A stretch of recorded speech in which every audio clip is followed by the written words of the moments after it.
Jak my Bohu, tak Boh nám. Ťahnovce ležia v údolí, vlastne na konci mestských a urbárskych lesov, kde vlastne začína údolie Košickej kotliny, dá sa tak povedať. Takže z našich lesov, keď dlhšie pršalo, minulého roku takisto, kedy vlastne prišli tie záplavy, tak vlastne 4. júna sa nám všetka tá voda kumulovala a vlastne keďže už les nezdržal tú vodu, nám tiekla dole do dediny. Tu by sa dalo uvedomiť jednu vec, že ľudia, čo budú chcieť sa zúčastňovať na rekultiváciách lesných ciest, v prvom rade mali ísť po potoku hore a zistiť, že kde eroduje. Keď nájdu nejaký len trošku štvrku potoku, znamená, že už na vrchu, ktorý sa dostal dole, už na vrchu musí byť čo zerodované, skade tá voda priteká. Vyjde na vrch a nájde tam zhutnenú pôdu, potraktor alebo lesnú cestu. Odtiaľ musí začať.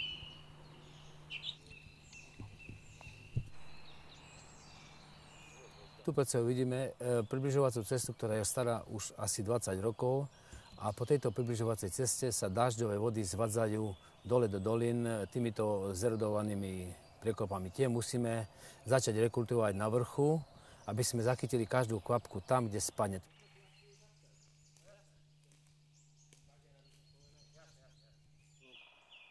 Sa pozrite, tu 50-ročné lesné cesty ešte dneska nám odvádzajú vody z lesov, tak ich musíme rekultivovať.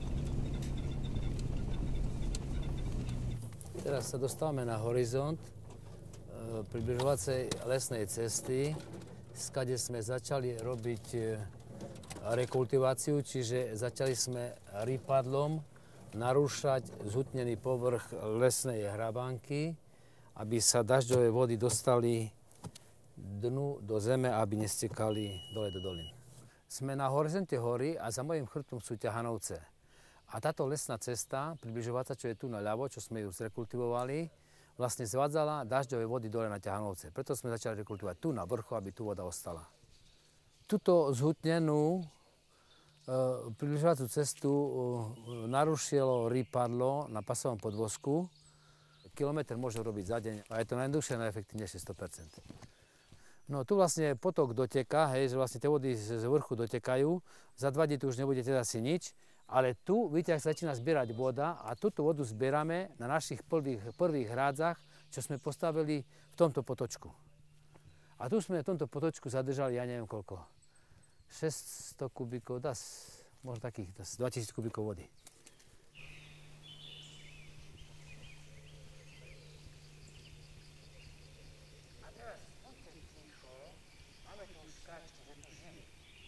To je jeden typ hradský, urobený zo zeminy, ktorá túto dažďovú vodu zadrží.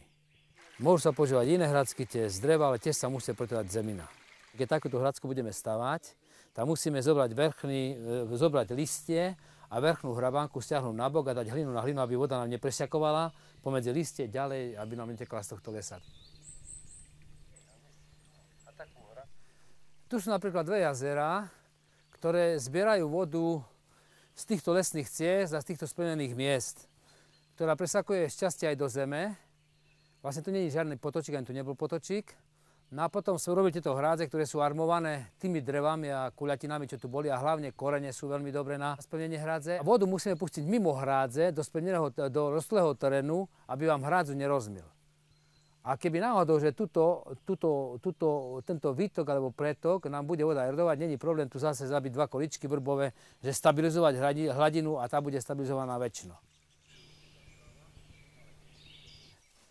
Tieto jazera potom ešte na tých hradzách, pri tých jazerách vysypeme, posejeme travou, dáme tam vrby, no aby sme splynnili to prostredie tu, aby po nás neostalo také holé, také nečisté, aby tu radi ľudia chodili.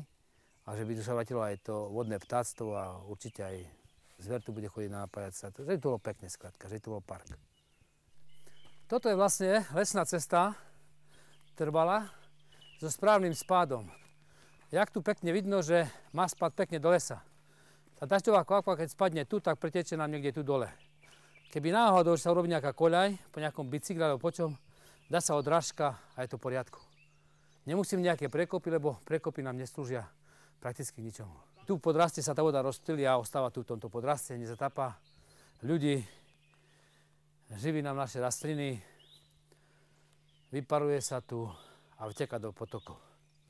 Postupne celý rok. Táto lesná cesta, na ktorej tu stojíme, tu nebola. Ona bola tam, kde sú teraz tie vály. A tie vály vlastne boli tu na tejto strane. Všetká voda, ktorá stekala po tejto lesnej ceste, ktorá spadla na túto lesnú cestu, je kilometr dlhá, stekala z vrchu dole a vytápala dedinu Ťahanovce.